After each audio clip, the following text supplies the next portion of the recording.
Dear students, आज के lecture में हम बात करेंगे about bound energy level and virtual energy level. Students, last lecture में हमने एनर्जी लेवल्स को डिस्कस किया था किसी भी कंपाउंड न्यूक्लियस के, उसके हमने इंट्रोडक्शन देख लिया था। अब देखते हैं कि जो उसमें हमने दो इसके बेसिक जो मेन लेवल्स थे वो थे बाउंड एनर्जी लेवल और वर्चुअल एनर्जी। तो वन बाय वन करके दोनों को डिस्कस करते हैं, इनका देखते हैं कि ये क्या होते हैं। तो सबसे पहले बात करते हैं हम यहाँ पे जो है वो bound energy level. The higher energy levels in which nucleus is de-excited to a ground energy level by the emission of gamma rays or by the internal conversion process is called bound energy level। तो bound energy level क्या होता है? ये हमारे पास वो higher energy level होता है जिसके अंदर जो कोई भी जो न्यूक्लियस है ना वो अपनी जो है वो डी एक्साइट होता है, ठीक है, किसमें? ग्राउंड एनर्जी लेवल के अंदर। कैसे? By the emission of gamma rays, यानी कि वो गैमा रेज को एमिट करता है या फिर वो जो है उसकी जो अपने जो इंटरनल कन्वर्जन प्रोसेस है उसके थ्रू, ठीक है। तो वो क्या करता है? डी एक्साइटेड स्टेट से ग्राउंड एनर्जी लेवल में जाता है। तो इसको, उस हाई एनर्जी लेवल को हम क्या कहते हैं?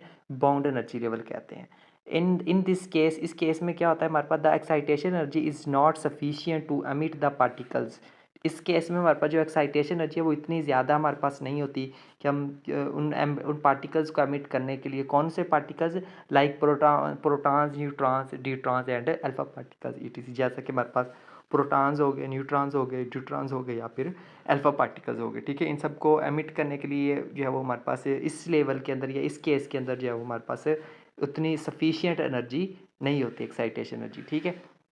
उसके बाद है जी हमारे पास है virtual energy level. Virtual energy level क्या होता है जी? यहाँ से देखते हैं। The higher energy state in which nucleus is de excited to lower energy state, यानी कि ये वो हायर एनर्जी स्टेट होती है या वो हायर एनर्जी लेवल है जिसके अंदर जो है वो एक न्यूक्लियस जो है वो अपना डी एक्साइट होता है लोअर एनर्जी स्टेट में। कैसे? By the emission of particles. यहाँ पर भी पार्टिकल्स ही एमिट होते हैं, उनके थ्रू ही होता है। कौन से particles? Like protons, neutrons, deuterons and alpha particles.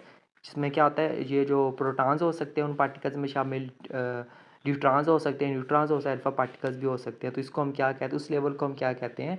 Virtual energy level कहते हैं, ठीक है जी। तो उसके बाद मज़ीद देखते हैं। In this case the excitation energy is sufficient for the emission of a particle. इस केस के अंदर यानी कि वर्चुअल एनर्जी लेवल में हमारे पास जो है वो एक्साइटेशन एनर्जी सफिशियंट होती है, इतनी होती है कि हम उन पार्टिकल्स को ईजिली वहाँ से एमिट कर सकते हैं, ठीक है। यही फ़र्क है इन दोनों एनर्जी लेवल्स में।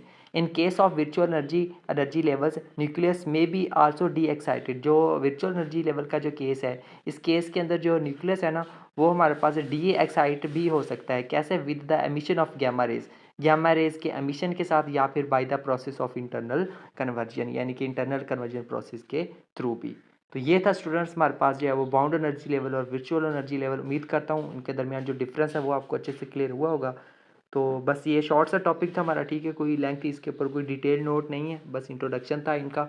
तो बस डिस्कस कर लिया हमने बाउंड एनर्जी लेवल और वर्चुअल एनर्जी लेवल्स क्या होते हैं। नेक्स्ट लेक्चर में हमने बात करनी है लेवल विड्थ की, जो कि न्यूक्लियस का बहुत इंपॉर्टेंट टॉपिक है लेवल विड्थ का।